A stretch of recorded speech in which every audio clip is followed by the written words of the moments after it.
बिस्मिल्लाहिर्रहमानिर्रहीम। Welcome to aspire online classes. Dear aspirians, मैं उम्मीद करता हूँ आप लोग खैर वाफियत से हैं और अपनी स्टडीज़ को एंजॉय कर रहे हैं।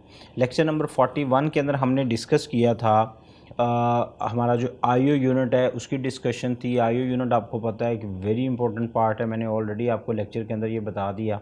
तो आईओ यूनिट किस तरह इंटरप्ट और डीएमएस स्कीम को यूज़ करके हमारी जो इनपुट और आउटपुट डिवाइसेस हैं उनका लोड बैलेंस करता है और इन इनपुट और आउटपुट डिवाइसेस को मैनेज करता है। ये हमारा लेक्चर 41 था। 42 के अंदर आज हम डिस्कस करेंगे CPU register, central processing unit registers till GPR. GPR एक रजिस्टर की टाइप है, वहाँ तक हम पढ़ेंगे क्योंकि हमने ये मैंने कोशिश की है कि ये जो आपका रजिस्टर्स वाला टॉपिक है इसको 2 डिफरेंट लेक्चर्स के अंदर डिस्कस करूँ, क्योंकि ये बड़ा इंपॉर्टेंट टॉपिक है आर्किटेक्चर के अंदर और प्लस फिर थोड़ा टेक्निकल भी है। आप ये समझ लें कि आपकी बुक के अंदर ये सबसे टफ़ टॉपिक है, ठीक है, फर्स्ट ईयर की बुक के अंदर। चलें, पर इंशाल्लाह आप जब ये लेक्चर सुनेंगे, लेक्चर पढ़ेंगे तो ये इजी हो जाएगा, कोई इशू नहीं है, घबराना बिल्कुल नहीं है, आप लोगों ने परेशान नहीं होना। इंशाल्लाह आई विल ट्राई कि मैं इसको बहुत सिंप्लीफाई करके आपको डिस्कस करूँ आप लोगों के साथ। ओके, तो सीपीयू रजिस्टर टिल जीपीआर। जी सबसे पहले बच्चों सीपीयू रजिस्टर समझ लीजिए वो क्या है। मैं उसकी डेफिनेशंस आपको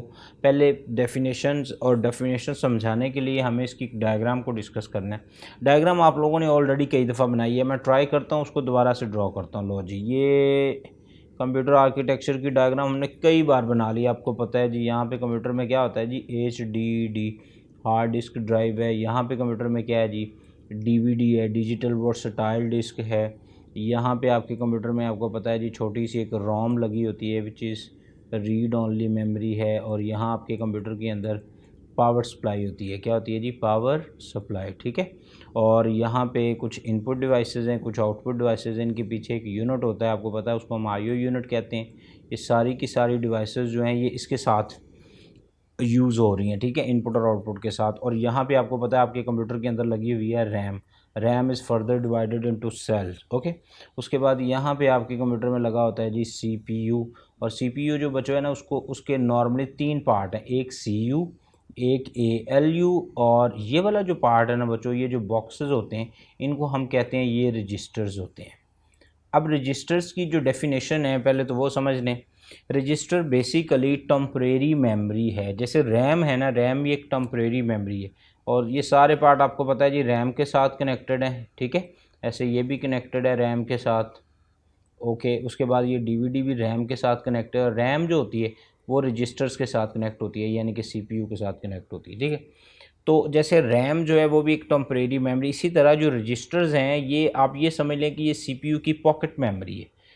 कोई भी डाटा जब रैम में आता है, आपने ये आर्किटेक्चर पढ़ा, वॉन न्यूमैन थ्योरी भी आपने पढ़ी, डेटा जिधर से भी आएगा पहले कहाँ आएगा, रैम में। यहाँ डेटा आ गया, ये पहुँच गया डेटा। ओके, अब ये डेटा यहाँ से 1 बाय 1 कहाँ जाता है, रजिस्टर्स के अंदर। तो रजिस्टर्स क्या हैं, ये जो बेटा बॉक्स है ना ये रजिस्टर्स हैं और ये मेमोरी है, ठीक है। रजिस्टर्स क्या है, टेम्परेरी मेमोरी है जो डेटा को होल्ड करती है। कौन से डेटा को होल्ड करती है, जो कि रैम से सीपीयू में आ रहा है। उसके बाद वो प्रोसेस हुआ, प्रोसेस होने के बाद उनके रिज़ल्ट्स बने और वो रिज़ल्ट्स भी वापस किस में जाते हैं, रजिस्टर्स में जाते हैं। रजिस्टर से वापस फिर वो रैम में जाते हैं, रैम से फिर आईओ यूनिट की तरफ चले जाते हैं। मैं इसको ज़रा इस डायग्राम को सामने रख के मैं इसका फ़्लो भी चेक करते हैं। फ़र्ज़ करें कोई कीपैड से या कीबोर्ड से आपने कोई डेटा जो है वो टाइप किया। ओके, ये कीबोर्ड है, यहाँ से आपने, तो वो डेटा सीधा आएगा आईओ यूनिट के पास। आईओ यूनिट से वो डेटा मूव करता हुआ जाएगा रैम के पास। यहाँ रैम में पहुँच गया जो भी डेटा। अब रैम से वो जाएगा इन बॉक्सेस के पास, यहाँ पे इन बॉक्सेस को हम रजिस्टर कहते हैं। यहाँ से वो फिर कंट्रोल यूनिट डीकोड करेगा और डीकोड करने के बाद वो एएलयू में जाएगा। यहाँ पे वो प्रोसेस होगा, प्रोसेस होने के बाद वापस फिर वो एक रजिस्टर में आ जाएगा। ये अब उसका रिज़ल्ट है, ठीक है, जो आपने जो एंटर किया, जो भी आपने 2 डिफरेंट वैल्यूज़ एंटर की, 5 और लेट्स सपोज 13। अब ये 2 डिफरेंट इनपुट हैं, फिर आपने कहा जी इनको ऐड करना है तो उनको ऐड करेगा। ऐड करने के बाद उनका रिज़ल्ट बन गया, ये उनका रिज़ल्ट है, 18 रिज़ल्ट हो गया। फिर 13 और 5 18 रिज़ल्ट। तो ये रिज़ल्ट भी रजिस्टर में, रजिस्टर से ये वापस फिर रैम में आएगा, यहाँ रैम में आ गया। रैम से ये फिर वापस चला जाएगा आउटपुट यूनिट, और आउटपुट यूनिट से फिर डिस्प्ले स्क्रीन पे आपको ये जो भी डेटा होगा वो आउटपुट पोर्ट्स के साथ डिस्प्ले डिस्प्ले स्क्रीन के ऊपर ये आपको सारा का सारा आपका जो अगर ऑडियो होगा तो वो ऑडियो ये आईओ यूनिट असल में डिस्कस कर रहा होता है कि प्रिंटर को भेजना है या डिस्प्ले स्क्रीन पे भेजना है या स्पीकर पे भेजना है, ठीक है। तो जिस तरह जिधर का डेटा होगा उधर ऑटोमेटिकली वो उस डेटा को ट्रांसफ़र कर देगा। ये सारी डिस्क्रिमिनेशन, ये सारा डिफरेंसेस और फॉर्मेट्स को अंडरस्टैंडिंग जो होती है कि कौन सा डेटा किस डिवाइस के पास जाना है, ये आईओ यूनिट कर रहा होता है। लेकिन हमारा जो काम था वो है रजिस्टर। तो आपने देखा रजिस्टर्स का रोल क्या है। रजिस्टर का रोल ये है कि रैम से आने वाला डेटा जब सीपीयू में आता है तो जिस जगह पे वो डेटा आता है ना बच्चों, वो जगह असल में रजिस्टर है, ठीक है। तो register is a temporary memory inside the CPU. ये स्टोरी क्लियर होगी। आगे फिर इनकी डिटेल है, उसको हम नेक्स्ट वन बाय वन देखते जाएंगे, ठीक है। तो हम चलते हैं जी सबसे पहले इसकी डेफिनेशन के ऊपर, फिर हम आगे चलते हैं जी। ये बेटा इसकी डेफिनेशन आपकी बुक का स्क्रीनशॉट है, वहीं से मैंने ये लिया है। The program is stored in the main memory. बेटा आपने वॉन न्यूमन थ्योरी पढ़ी है, आपको पता है जॉन वॉन न्यूमन थ्योरी के अकॉर्डिंगली डेटा और इंस्ट्रक्शन जिधर से भी आएँ वो सबसे पहले मेन मेमोरी यानी कि रैम में होल्ड होंगे। And computers on the contiguous memory location, contiguous memory one by one, ठीक है। ये बेटा ये मेमोरी है, ये देखिए ये इसकी रैक्स हैं, तो हम इनको कहते हैं कि ये कंटीजियस है, कॉन्टीन्यूटी, ठीक है, जिसमें कोई गैप ना हो उसको कंटीजियस कहते हैं। मेमोरी लोकेशंस, बेटा ये जो सेल हैं इनको मेमोरी लोकेशंस कहते हैं। और डाटा जो आपको पता है रैम के इन्हीं सेल में स्टोर होता है। अभी मैंने आपको जो डायग्राम भी समझाई उसमें भी जो हमने रैक बनाए थे सारे छोटे छोटे रैक, वो रैक बेसिकली मेमोरी लोकेशंस हैं। तो अच्छा ये तो स्टोरी वो है जो आपने ऑलरेडी कई दफ़ा पढ़ ली। The data is also loaded into the computer's memory before processing. ये बात भी मैंने कई बार बता दी। डेटा प्रोसेस होने के लिए जिधर से भी आएगा वो मेमोरी में आएगा, फिर वो प्रोसेस हो सकता है। And then control is given to the CPU. Then फिर वो जो सारा का सारा डेटा है वो किसको दे दिया जाता है, वो सेंट्रल प्रोसेसिंग यूनिट को दे दिया जाता है। Okay, the CPU need storage area. CPU को स्टोरेज एरिया चाहिए जहाँ पे डेटा स्टोर हो सके। Where the data can be stores temporarily, जहाँ पे डेटा टेम्परेरली स्टोर हो सके। As the storage area is use frequently, क्योंकि ये बार बार आप क्योंकि जिस तरह का भी डेटा है, कोई audio video printer scanner image जो numeric digit alphabets any types of inputs जो होती है उसने सीपीयू में तो आना ही आना है फॉर प्रोसेसिंग, ठीक है। तो so the data actually very frequently change, बहुत स्पीड से डेटा आ रहा है, उसके रिजल्ट्स बन रहे हैं, जा रहा है। अच्छा आगे तो for efficient that special purpose temporary storage areas provided with in CPU for enhancing. कहता है इसीलिए ये जो टेम्परेरी पर्पस के लिए डेटा होल्ड करने के लिए एक मेमोरी सीपीयू के अंदर लगाई जाती है जो कि सीपीयू की स्पीड को इन्हेंस करता है, क्योंकि ये फास्ट स्पीड होता है। देखिए ये है hard disk, okay, hard disk से डेटा आया रैम में, तो हार्ड डिस्क और रैम के दरमियान में जो डेटा की मूवमेंट्स की स्पीड होती है वो स्लो होती है, बट डेटा ज़्यादा शेप में आता है, बल्क में डेटा आता है। अच्छा अब रैम है और ये सीपीयू रजिस्टर्स हैं यानी कि सीपीयू है। अब रैम और सीपीयू के दरमियान में जो स्पीड होती है वो हाई स्पीड होती है। हार्ड डिस्क से जो डेटा रैम में आता है वो स्लो स्पीड के साथ आता है लेकिन ज़्यादा आता है। यहाँ रैम से डेटा रजिस्टर्स में जाता स्पीड से है लेकिन कम जाता है, मतलब वहाँ से 100 MB एक ही दफ़ा आ जाएगा, यहाँ से 100 MB हो सकता है 100 टाइम लगाए उसको, 1 MB करके वो उसको एक्सट्रैक्ट करेगा, वहाँ एक ही मूवमेंट के अंदर 100 MB, यानी कि डेटा की बल्क में आया बट स्लो आएगा। यहाँ से डेटा फास्ट जाता है बट थोड़ा थोड़ा करके जाता है। तो ये मूवमेंट जो है असल में इस मूवमेंट्स को कंट्रोल करना भी, तो सीपीयू क्योंकि फास्टेस्ट समझ लें कि यूनिट होता है कंप्यूटर के अंदर, उसने सारी प्रोसेसिंग करनी होती है, तो उसको फिर बाकी डिवाइसेस के साथ निगोशिएट करने के लिए, बाकी डिवाइसेस के साथ अटैचमेंट बनाने के लिए उसको फिर थोड़ा आप लगा लें कि थोड़ा फास्ट डिवाइसेस या यूनिट्स रिक्वायर्ड होते हैं। Okay, for efficient the special temporary storage area with in the CPU enhancing the performance of that CPU, ठीक है, ये सीपीयू की पावर को एनहांस करते हैं। The special purpose storage area is also called registers. ये एग्जैक्ट डेफिनेशन है, the special purpose storage area is called registers. अब आप इसकी एक और डेफिनेशन लिख लें, temporary storage area inside the CPU is called register, ठीक है, वो भी यही definition and show below the common CPU की एक एग्जांपल। ये बेटा असल में वही रैक बनाए हुए हैं डिफरेंट किस्म के सीपीयू के अंदर जो कि प्रोग्राम के ये सारे ब्लॉक हैं, ये देख रहे हो, ये सारे ब्लॉक असल में इस डेटा को क्या कर रहे होते हैं, होल्ड कर रहे होते हैं, डेटा इन्हीं में आ रहा होता है। इनमें से कुछ जीपीआर जनरल पर्पस रजिस्टर्स हैं, कुछ और रजिस्टर्स हैं, कुछ प्रोग्राम काउंटर रजिस्टर्स हैं, तो इनको हमने वन बाय वन पढ़ना है। आपको डायग्राम क्लियर होगी, हम आगे चलते हैं जी। अब मैं आपको सबसे पहले एक डायग्राम खुद से बना के समझाऊंगा, देन मैं आपको आगे लेके जाऊंगा बाकी पॉइंट्स के ऊपर। अगर वो डायग्राम आपको क्लियर होती है तो you can easily understand the definitions. Okay, अच्छा, डायग्राम हम कैसे बनाएंगे जी? हमने यहाँ पे एरिया देखना है, ये एरिया हमारे पास, यहाँ बनाते हैं डायग्राम।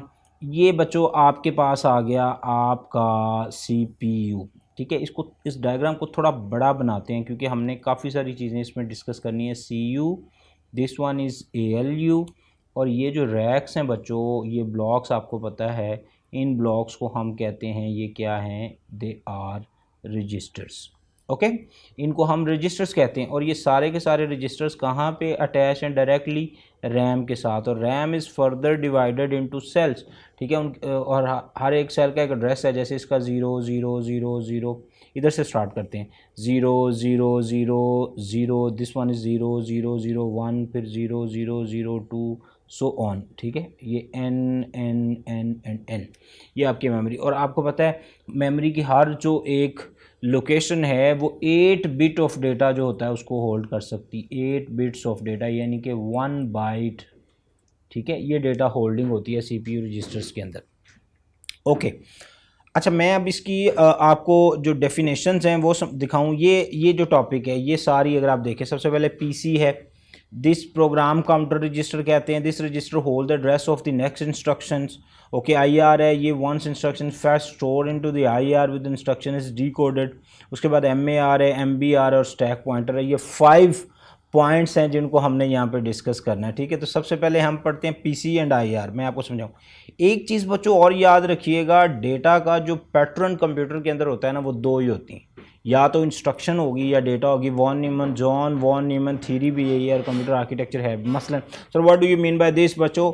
एक है VLC प्लेयर और एक है VLC का कोई ऑडियो या वीडियो सॉन्ग। तो ये 2 डिफरेंट फाइल्स हैं। ये जो VLC प्लेयर है ये बेसिकली एक एप्लीकेशन है, एक प्रोग्राम फाइल है, और ये जो सॉन्ग है ये एक डेटा फाइल है, ठीक है। अब जैसे आप लोग पेंट यूज़ करते हो तो पेंट जो है वो प्रोग्राम फाइल है। पेंट जो होगा वो क्या होगा? प्रोग्राम, क्योंकि वो एक प्रोग्राम है। आप पेंटिंग करते हैं, कोई ड्राइंग बनाते हैं, कोई चीज़ ड्रॉ करते हैं, तो वो आपकी डेटा फाइल है। तो कितनी पैटर्न्स का डेटा जो कंप्यूटर के अंदर होता है? 2 पैटर्न का, या प्रोग्राम होते हैं। जैसे आप कोई भी एक माइक्रोसॉफ्ट वर्ड एक प्रोग्राम फाइल है। वर्ड को यूज़ करके आपने कोई क्वेश्चन पेपर बनाया, कोई CV बनाई, तो वो आपकी डेटा फाइल है। माइक्रोसॉफ्ट एक्सेल प्रोग्राम फाइल है, एक्सेल को यूज़ करके आपने कोई चीज़ बनाई, वो आपकी डेटा फाइल है। पेंट प्रोग्राम फाइल है, पेंट को यूज़ करके आपने कोई चीज़ ड्रॉ की तो डेटा फाइल है। अच्छा, अब हम ऐसा करते हैं कि ये दोनों चीज़ें, अब आपने पेंट की किसी फाइल पे क्लिक कर दिया तो पेंट की फाइल जो है वो डेटा फाइल है, लेकिन वो ओपन किसके साथ होगी? वो कैसे पता चलता है कंप्यूटर को कि ये पेंट की फाइल है? या आपने किसी ऑडियो सॉन्ग पे क्लिक किया तो वो VLC प्लेयर के साथ चलना शुरू हो गया। तो VLC तो एक सॉफ्टवेयर है, लेकिन वो गाना ऑटोमेटिकली उसी के साथ प्ले होता है। क्यों? क्योंकि वो दोनों जिधर से भी हों उन्होंने आना डायरेक्ट रैम के अंदर, या फिर आगे वो CPU जो है वो उसकी एक्सटेंशन के तहत उसको पता होता है, फाइल एक्सटेंशन, क्योंकि जो भी फाइल उसके एंड पे एक्सटेंशन होगी उस एक्सटेंशन से CPU को पता चलता है। व्हाट एक्सटेंशन आपने देखा ना, फाइल पेंट की फाइल है, जैसे आपने बनाया जी माई डॉल हाउस, लेट्स सपोज, ठीक है, आपने को बनाया तो डॉट इसके एंड पे आपने देखा होगा GPG लिखा होता है, तो ये इसकी एक्सटेंशन है। जैसे एक्सेल की है, जैसे वर्ड की है .docx, ठीक है, आपने को CV बनाई तो उसके एंड पे, तो एक्सटेंशन एक्चुअली माइक्रो प्रोसेसर को डायरेक्ट करती है, उसको इन्फोर्स करती है कि आपने जनाब ये जो प्रोग्राम है इसको, ये जो डेटा फाइल है इसको इस प्रोग्राम के साथ ओपन करना है। स्टोरी क्लियर हुई आप लोगों को? तो आपने जो सीखा अभी तक वो ये कि कंप्यूटर के अंदर 2 नेचर का डेटा है, एक प्रोग्राम फाइल, दूसरी डेटा फाइल्स। अच्छा, अब आपने लेट्स सपोज पेंट की फाइल पे डबल क्लिक किया तो यहाँ पे जो बच्चों लोड हो गया ना, ये जो इस तरह मैं बनाऊँगा ना, इस तरह ये आप ये समझ लें कि ये प्रोग्राम फाइल है। क्या है? प्रोग्राम फाइल है। और ये जो मैं बॉक्स बना रहा हूँ ये आप समझ लें कि डेटा फाइल है। ये सारा का सारा पेंट लोड हो गया मेमोरी में, और ये सारा का सारा पेंटिंग जो आपने की हुई थी वो फाइल भी लोड होगी। तो कितनी नेचर का डेटा रैम में आ गया? 2, प्रोग्राम फाइल, डेटा फाइल। अच्छा, अब ये जो बॉक्स है ना, इस बॉक्स का नाम है PC, this is called program counter, और इसका नाम है, ये जो बॉक्स है इसका नाम है IR। अच्छा, अब आपका जो पेंट आपका पड़ा है, जो सॉफ्टवेयर मेमोरी में लोड है, वो लेट्स सपोज 3 लोकेशन पे लोड है। अगर आप देखें 3 बॉक्सेस के अंदर, तो इसकी सबसे पहली जो लोकेशन है, ये जो इंस्ट्रक्शन है, ये जाके लोड होंगी IR के अंदर। ये यहाँ आ गया, लो जी, ठीक है। अब अगर अगली पहली लोकेशन की फाइल तो चलेगी IR, तो IR असल में जो प्रोग्राम चल रहा होता है उसकी जो करंट लोकेशन, जो भी करंट इंस्ट्रक्शन होती है उसको लोड करता है। स्टोरी क्लियर होगी। आप पेंट पे जैसे क्लिक करेंगे, पेंट रैम में होता हुआ सीपीयू में जाके और आपके सामने स्क्रीन खुल जाएगी असल में। इसके बाद अब वो पेंट का जो बाकी रिमेनिंग पार्ट है या पेंट की जो बाकी इंस्ट्रक्शन है वो पड़ी है रैक 2 के ऊपर। तो पीसी को ये पता होता है कि वो कहाँ पड़ी, पीसी उसका एड्रेस जानता होता है, इसको ये पता है कि वो लोकेशन इस टाइम 0001 के ऊपर पड़ी। PC always no the address of next instruction, जो अगली इंस्ट्रक्शन आनी है उसका पता होता है। अच्छा अब बच्चों ये देखो 001 चला गया, अब 01 यहाँ पे पहुँचा, अब अगली बारी किसकी है 002 की। तो once again PC know that के 002, तो कंट्रोल यूनिट असल में इस रजिस्टर्स को बता रहा होता है कि रैम में ये फाइल कहाँ पड़ी है। तो पीसी ऑलवेज नो, जैसे मैं आप ये कहूँ कि यहाँ पे एक बंदा खड़ा है, यहाँ पे लाइन लगी हुई है बच्चों की और एक बंदा, उसको पता है कि जनाब इसके बाद अगली बारी किसकी है। This person actually know the ugly बारी किसकी है, नेक्स्ट कौन है।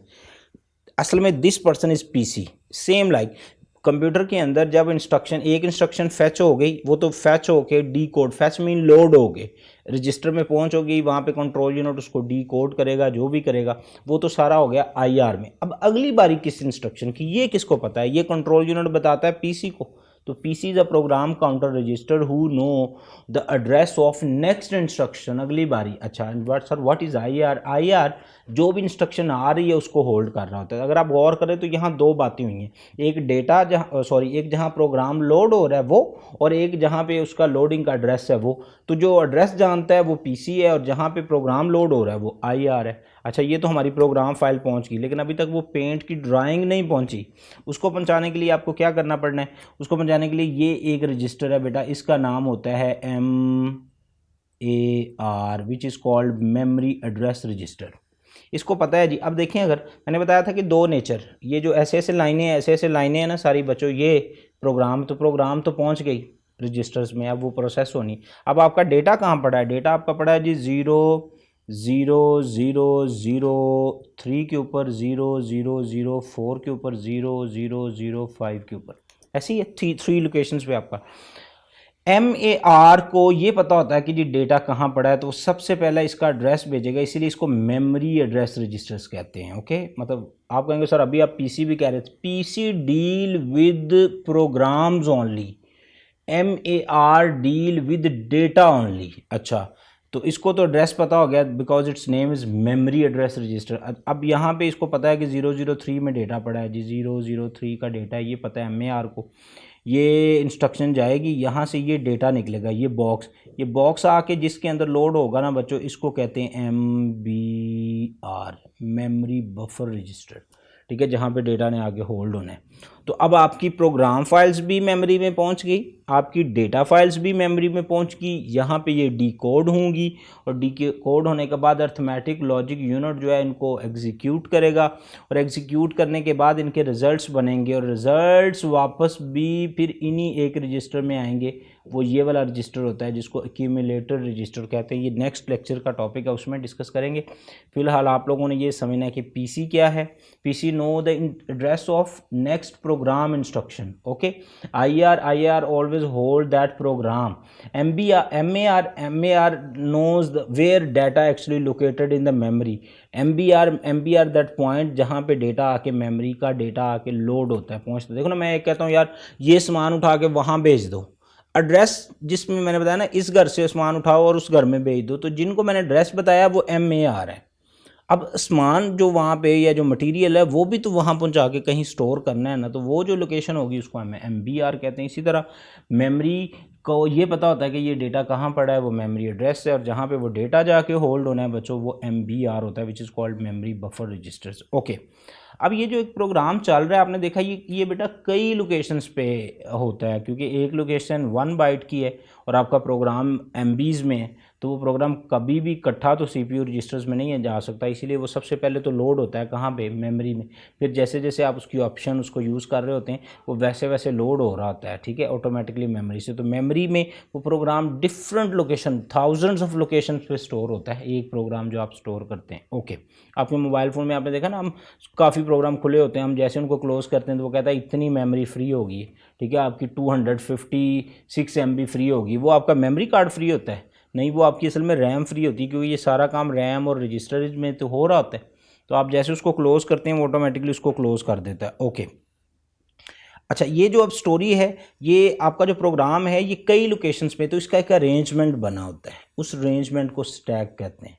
और वो अरेंजमेंट भी इन्हीं रजिस्टर में कहीं उसको पता होता है कि जनाब कि ये प्रोग्राम कितनी पर मुश्तमिल है और ये कैसे कैसे एग्जीक्यूट होगा। तो देयर्स कंप्लीट सेट होता है which is called stack, and stack register is register who hold the current program execution locations. Okay, अब हम चलते हैं बच्चों डेफिनेशंस के ऊपर। ओके, देखते हैं जी, पीसी की डेफिनेशन देखें जी, कहता है this register hold the address of next instruction. इसको अगली इंस्ट्रक्शन का पता है जिसने टू बी फेच्ड का मतलब है जिसने रजिस्टर में आना है। Okay, as soon this instruction fetch its value incremented to still that address of the next. कहता है जैसे ही 001 का डेटा आ गया तो ऑटोमेटिकली उसमें +1 हो जाएगा, अब वो 001 हो जाएगा। उसका डेटा आ गया तो वो और इंक्रीमेंट हो गया, 002 हो जाएगा। 002 का डेटा आ गया तो और इंक्रीमेंट हो गया, 003 हो जाएगा। तो डेटा जो है वो 1 बाय 1 इंक्रीमेंट होता जाता है और आता जाता है, इसीलिए 001, 002, अब 2 पे हैं तो नेक्स्ट कौन है 003, तो 3 का चला गया, 004। तो लोकेशन मेमोरी की इसी तरह इंक्रीमेंट हो के अपना डेटा जो प्रोग्राम है उसको लोड कर रही होती। I R instruction fetch store in the IR, this instruction D coded का मतलब उसका पैटर्न फॉर्मेट चेंज किया जाता है और उसको उस पैटर्न में लाया जाता है जिसको मशीन अंडरस्टैंड करती। MAR memory address, when the CPU want to store some data into the memory और read data from the memory. जब मेमोरी से डेटा लेना है या मेमोरी को वापस, यानी कि रैम से डेटा लेना है, रैम को वापस डेटा करना है, it place the address of that required memory location. तो वो उसका एड्रेस जो होता है कंट्रोल यूनिट वो जिस बॉक्स में रखता है कि जनाब मेमोरी के इस सेल में ये डाटा रख दो, तो वो भी पहले कंट्रोल यूनिट रजिस्टर को बताता है, जहां वो बताता है उसको MAR कहते हैं। अच्छा, ये तो एड्रेस पता चल गया MAR को, तो डेटा कहाँ जाएगा, वो MBR के अंदर जाएगा। इसी तरह आप देखें, memory buffer CPU use the register to store data coming from the memory और गोइंग टू द मेमोरी। ऊपर वाला MAR only deal with the address of memory और MBR actually deal with the data which is coming and going to the memory. And third and the last point is stack pointer. To understand the purpose of the register, this is important to understand a very important data structure arrangements of data is called a stack. ठीक है, मैंने कहा ना जिस तरह ये arrangements of data है, किस तरह किसकी बारी कैसे आएगी, ये कुछ टेक्निक्स होती हैं बच्चों, LIFO and FIFO, last in first out, first in first out. ठीक है, देयर आर सम अरेंजमेंट्स जिनको फॉलो करके ये जो स्ट्रक्चर्स है arrangements of data, that is called actually the stack pointer. Okay, हम इसकी एक एग्जांपल देखते हैं। ये CPU रजिस्टर एग्जैक्टली वही डेफिनेशंस हैं जो ऑलरेडी मैं आपके साथ डिस्कस कर चुका। ठीक है, ये हमारे पास इसका इनपुट सोर्स है और ये सारा का सारा सेंट्रल प्रोसेसिंग यूनिट है और इसके अंदर कई रजिस्टर्स बने हुए हैं। अगर आप इसकी डेफिनेशन पीछे भी देखें, ये भी वही है, प्रोग्राम काउंटर, इंस्ट्रक्शन, एड्रेस और accumulator, and this one is the unit and this one is actually called buses actually that channels which is use to flow और कंट्रोल द डेटा मूवमेंट्स। और ये हमारे पास arithmetic and logic unit, this one is control unit. और ये सारी की सारी डेटा मूवमेंट्स जो है वो एक टेम्परेरी मेमोरी के थ्रू हो रही होती है which is called CPU register. Sir RAM is register, no, RAM is another memory, register basically is the pocket memory of control units. Okay, ये इसकी डेफिनेशन होगी, ये वाला भी हो गया, ये डायग्राम मैंने आपको शुरू में बना के समझाई थी, क्लियर होगी। ये फिर GPR आ गया, जनरल पर्पस रजिस्टर। अब ये क्या है बेटा, ये जो हमारा कमर्शियल यूज़ का कंप्यूटर है, जैसे आपके पास कंप्यूटर है, मेरे पास कोई कंप्यूटर, मोबाइल फ़ोन, ये भी, तो इनके अंदर कुछ ऐसे भी रजिस्टर्स यूज़ किए जाते हैं जो कमर्शियल यूज़ के कंप्यूटर हैं, जो जनरल लाइफ को particular stack pointer, particular registers इसके अंदर हम फॉलो नहीं करते, जनरल रजिस्टर्स होते हैं और ये हर कंप्यूटर में होते हैं, जो कि डेटा की arrangements, movements, addition, subtraction, multiplication, इस तरह की जो प्रोसेसिंग्स होती हैं उसके लिए यूज़ हो रहे होते हैं। General purpose register called EAX, EBX। Sir इनकी डेफिनेशंस भी याद करनी बेटा, बिल्कुल याद नहीं करनी, ये जस्ट इनके नाम है। कैन स्टोर एनी मैथमेटिकल और लॉजिकल ऑपरेशन। ठीक है, कंप्यूटर में कोई भी addition, subtraction, greater than, less than, not और एंड, जो नैंड, इस तरह के डिफरेंट किस्म के जो ऑपरेटर्स हैं वो सारे के सारे इसके अंदर यूज़ होते हैं। These are use for arithmetic and data movement purpose. Each can divide into an uppercase and lowercase called AL, BL, BH, BL, CL, DH, DL। ठीक है, ये सारे अपर जो आप लोगों के पास जैसे ये CH आ गया तो ये अपर साइड है, CL लोअर साइड है, इस तरह के डिफरेंट केसेस रेस्पेक्टिवली।